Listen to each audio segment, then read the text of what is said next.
नेत्र हे भुवन भास्कर नमो नमो। हे सृष्टि के सिरजनहार दिवाकर नमो नमो। हे सूर्य प्रभाकर नमो नमो। आदित्य विभाकर नमो नमो।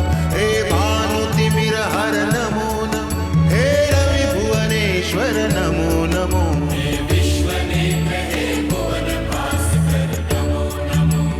नमो नमो। हे सृष्टि के सिरजनहार दिवाकर नमो नमो। ओम सूर्याय नमो नमः। ओम सूर्याय नमो नमः। ओम सूर्याय नमो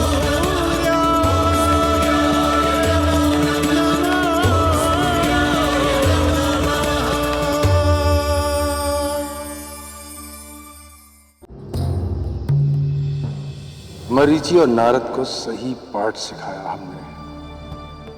बहुत ऊंचे उड़ रहे थे दोनों, हमें सिखाने का प्रयास कर रहे थे कि सम्राट दक्ष को हमने उन दोनों को प्रतीक्षा करने को कहकर भूमि पर उतार दिया।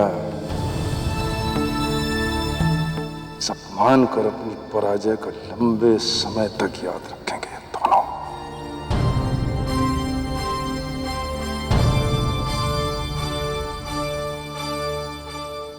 चलो। प्रजापति दक्ष पर हमारी शिक्षा का कोई प्रभाव नहीं पड़ा है। वे हमारे प्रस्ताव पर विचार करने गए भी नहीं। क्या हमारे प्रस्ताव पर विचार करने नहीं गए? किंतु कहा तो यही था।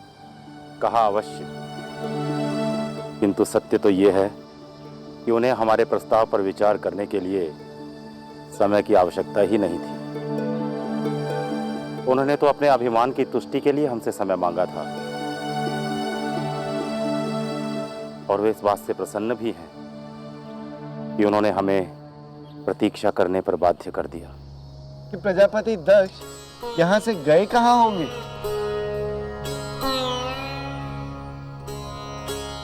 दुख की बात है देव ऋषि कि प्रजापति दक्ष का इस संसार में अब एक ही मित्र है, शुक्राचार्य। और शुक्राचार्य तो स्वयं ही देव शक्तियों में अपना विश्वास खो चुके हैं। किंतु वो जैसे भी हैं, प्रजापति दक्ष का एकमात्र सहारा है। महर्षि भृगु,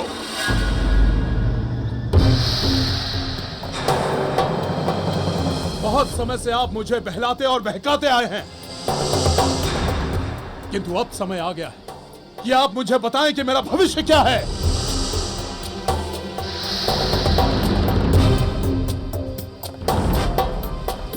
शुक्राचार्य, आपका इस प्रकार आक्रोश में मेरे आश्रम में आना और मुझसे इस प्रकार से बात करने का कारण मैं समझ चुका।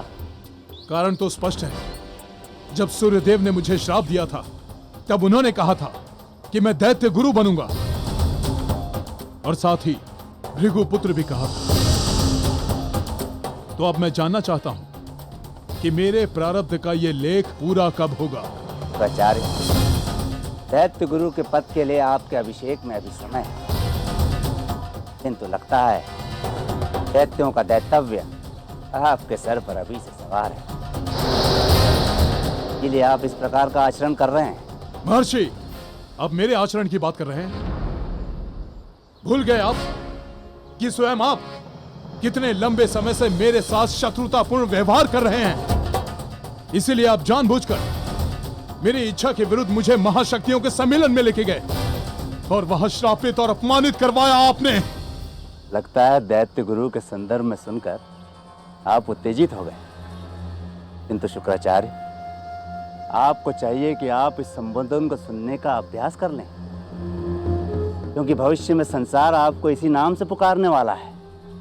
महर्षि, आप बार बार भविष्य की बातें करते रहते हैं, किंतु यदि आप सचमुच में भविष्य देख सकते हैं तो मुझे यह बताइए कि वो भविष्य कब आएगा जब पाताल के दैत्यों को जागृत करके मैं सूर्य के विरुद्ध अपना प्रतिशोध ले सकूंगा।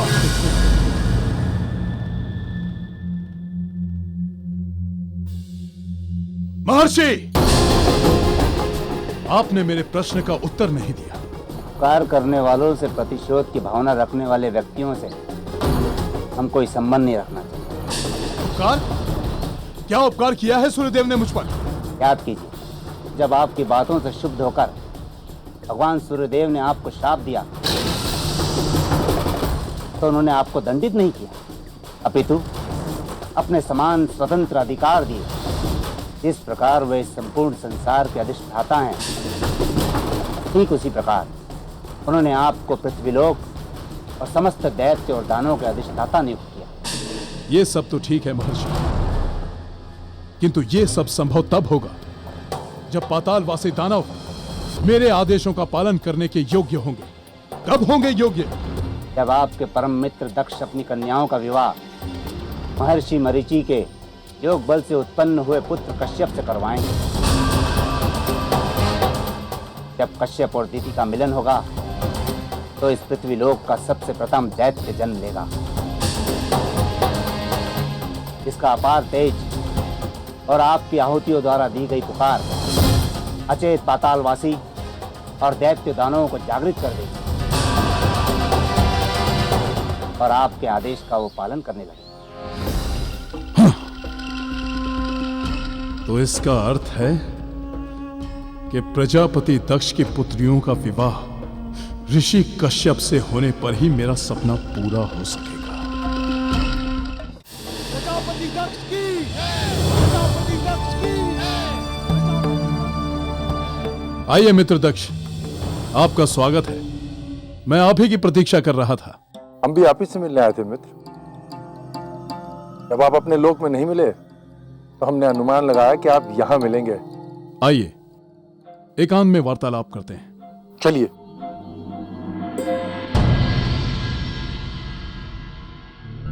हमें समझ में ही नहीं आ रहा है कि पिताजी इस प्रकार जा कहाँ सकते हैं। महामंत्री ने सैनिकों को चारों तरफ भेजा है और मुझे विश्वास है कि पिताश्री का पता अवश्य चल जाएगा। प्रणाम महारानी।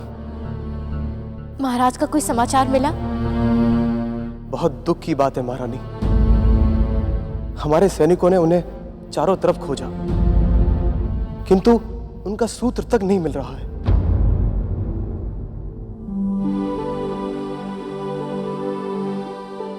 मैंने सैनिकों को फिर से खोजने भेजा है और मुझे विश्वास है कि महाराज वापस आ जाएंगे। धन्यवाद महामंत्री, अगर उनका कोई समाचार मिले तो बताइएगा। जी महारानी।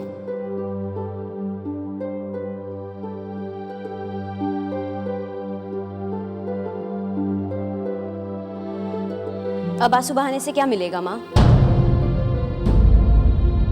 पहले ही आपने पिताश्री को इतना दुखी कर दिया कि वे न जाने कहां चले गए, और अब स्वयं ही दुखी हो रही हो। हमने उन्हें दुखी किया? लाज आनी चाहिए तुम्हें दीदी, इस प्रकार की बातें करते हुए। दुखी उन्हें हमने नहीं, तुमने किया है। तुमने उनके सामने एक शर्त रख दी कि ऋषि कश्यप की पटरानी बनना चाहती हो,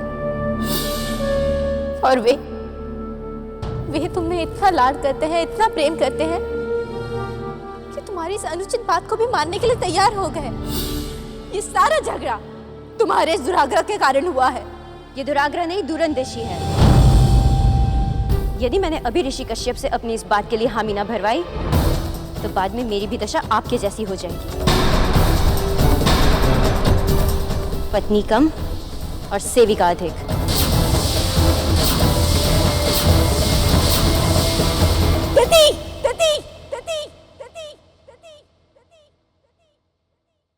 बहन दीदी, आप अपनी सीमा से बाहर जा रहे हैं। हमें कोई अधिकार नहीं है कि हम अपनी माताश्री से इस प्रकार बात करें। मुझे ये बताने के स्थान पर तुम अपनी सीमा में रहो तो अधिक अच्छा। पिताश्री ना जाने कहा है, किस दशा में है, और तुम मुझे शिष्टाचार सिखा रही हो। मुझे तो भय है कि कहीं पिताश्री ने आत्महत्या तो नहीं कर ली।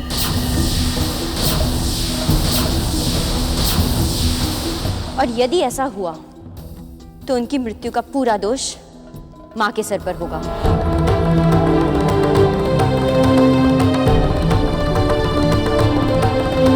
हम तुम्हें आदेश देते हैं, अभी के अभी इसी वक्त हमारे कक्ष से बाहर निकल जाओ और फिर कभी इस कक्ष में ना आना। आप कौन होती है मुझे ऐसा आदेश देने वाली?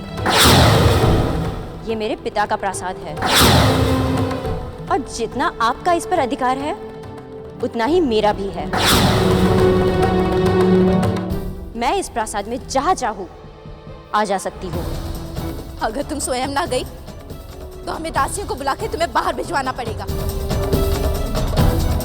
दासियों का इतना साहस कि मुझे यहाँ से निकाले? हाथ तो लगा कर देखे मुझे, मैं उनके हाथ ही कटवा दूंगी। बहन दीदी, यदि माँ तुमसे इस समय बात नहीं करना चाहती है तो तुम यहाँ से चली जाओ। जब उनका क्रोध शांत हो जाएगा तो आ जाना। हाँ, तो मुझे कौन सी पड़ी है यहाँ आने की? वैसे भी ये कक्ष तो तुम जैसे चाटुकारों का ही सबसे प्रिय है।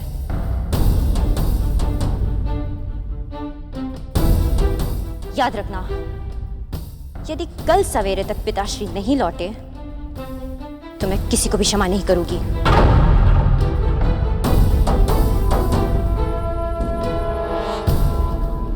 माँ, हमसे अवश्य ही कोई भूल हुई है जो भगवान सविता देव इस प्रकार हमारी परीक्षा ले रहे हैं। हमें उन्हीं की शरण में जाना चाहिए। हाँ, तुम सत्य कह रही हो। चलो उन्हीं की शरण में चलते हैं। स्वामी, कहाँ हैं आप? और उसके बाद मैं सीधा आपके पास चला आया। मित्र शुक्रदेव, वो दंभी मरीचि और कपटी नारद दोनों वहां बैठे मेरे उत्तर की प्रतीक्षा कर रहे होंगे।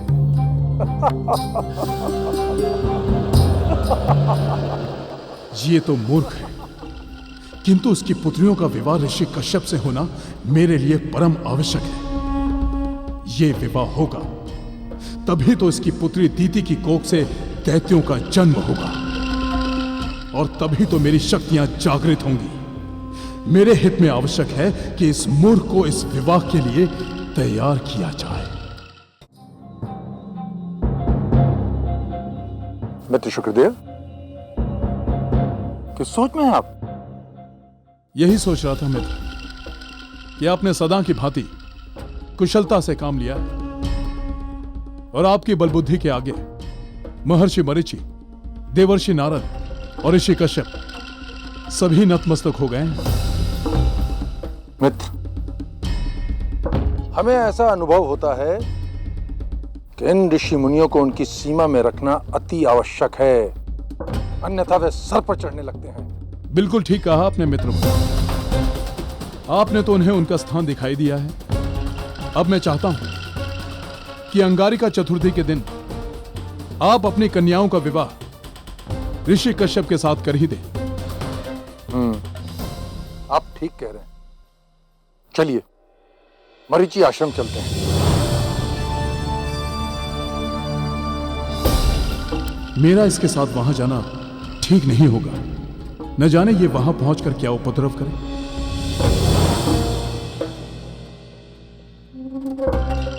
अब क्या हुआ मित्र, चलें? मित्र दक्ष, आपको वहां जाने की आवश्यकता ही क्या है? भूल गए आप पृथ्वी सम्राट हैं, कोई साधारण मनुष्य नहीं। इस पृथ्वी लोक पर जन्म लेने वाला हर प्राणी आपका एक दास है। अब अपने किसी साधारण से दास के साथ केवल सूचना भेज दें और फिर अपने प्रजापति प्रासाद जाकर बारात के आने की प्रतीक्षा करें।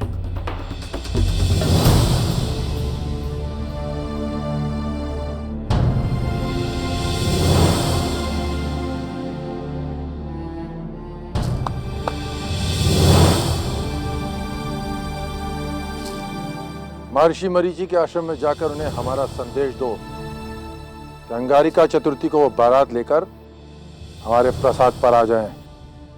जाओ। जो आज्ञा महाराज। मित्र शुक्रदेव, हमारी पुत्रियों के विवाह के अवसर पर आप तो हमारे प्रसाद पर आएंगे ना? मित्र दक्ष, ये भी कोई कहने की बात है? आपकी पुत्रियां मेरी भी पुत्रियों के समान हैं। मैं अंगारिका चतुर्थी के पहले ही आपके प्रसाद अवश्य पहुंच जाऊंगा। ओम सूर्याय नमः। ओम सूर्याय नमः। ओम सूर्याय नमः। ओम सूर्याय नमः। ओम सूर्याय नमः। ओम सूर्याय नमः।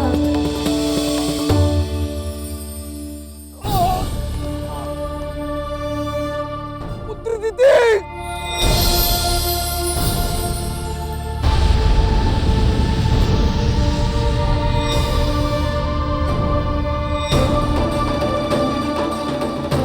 पिताश्री, ये आपको क्या हो गया? किसने ये दशा की आपके पिताश्री? कौन था वो? पानी, पानी।